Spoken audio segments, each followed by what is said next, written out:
కులగణన survey report ప్రభుత్వానికి అందిన 2 వారాల్లోగా స్థానిక సంస్థల్లో బీసీ రిజర్వేషన్ ఎలా ఉండాలనే అంశంపై తమ నివేదికను అందిస్తామన్నారు BC dedicated commission chairman Busani Venkateswararao. Karimnagar జిల్లా కలెక్టరేట్లో ఉమ్మడి జిల్లా బీసీ సంఘాలు ఆయా కులస్తుల నుంచి ప్రజాభిప్రాయ సేకరణ నిర్వహించారు. ఉమ్మడి జిల్లా నుంచి 25 రిప్రజెంటేషన్లు అందినట్టు తెలిపారు చైర్మన్. వివిధ కులాలు ఎదుర్కొంటున్న సమస్యలపై పలువురు కమిషన్ దృష్టికి తీసుకెళ్లారు. ముస్లిం సామాజిక వర్గంలోని ఫకీర్ కులస్తులు ఎదుర్కొంటున్న సమస్యలతో పాటు ఇతర వర్గాలు కూడా తమ తమ సమస్యలను పరిష్కరించాలని కమిషన్కు వినతి పత్రాలు అందించారు.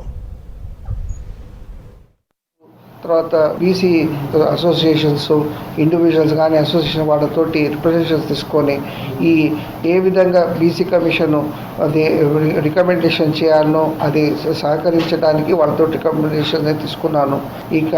దీనికంటే ముందు జిల్లా యంత్రాంగంతో అడిషనల్ కలెక్టరు తర్వాత ఆర్టీఓస్ వాళ్ళతో కూడా డిస్ట్రిక్ట్ ఆఫీసర్స్తో కూడా మీటింగ్ కండక్ట్ చేయమైంది. ఈ డెడికేటెడ్ కమిషన్ అనేది మీకు అంతా తెలుసు. హైకోర్టు ఆదేశాల ప్రకారంగా ఇది లాస్ట్ మంత్ కాన్స్టిట్యూట్ చేయబడ్డది.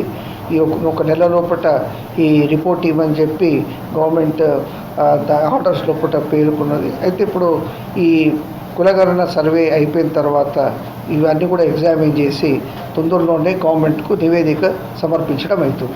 ఎందుకంటే సుప్రీంకోర్టు ఆదేశాల ప్రకారం ఫస్ట్ బీసీకి రిజర్వేషన్ లోకల్ బాడీ ఉండాలంటే డెడికేటెడ్ కమిషన్ కాన్స్టిట్యూట్ చేయాలి. రెండోది డెడికేటెడ్ కమిషన్ ఈ ఎంపెరికల్ డేటా ఈ బీసీస్ ఏ విధంగా ఉన్నారు, వాళ్ళ పొలిటికల్ రిజర్వేషన్స్ ఎంతవరకు పర్సెంటేజ్ చేయాలన్నది ఎగ్జామిన్ చేసి రిపోర్ట్ చేయడము. థర్డ్, మొత్తం ఎస్సీ ఎస్టీ బీసీస్ అంతా కలిపి కూడా 50% ఉండాలన్నది సుప్రీంకోర్టు జడ్జిమెంటు. దాని ప్రకారంగా నివేదిక సమర్పించమని చెప్పి ఈ కమిషన్ కాన్స్టిట్యూట్ చేయడం. ఆల్ ముస్లిమ్స్కు రిజర్వేషన్ 12% ఇవ్వాలేమని డిమాండ్ ఉంది. 2004లో 4% రిజర్వేషన్ అమలైంది.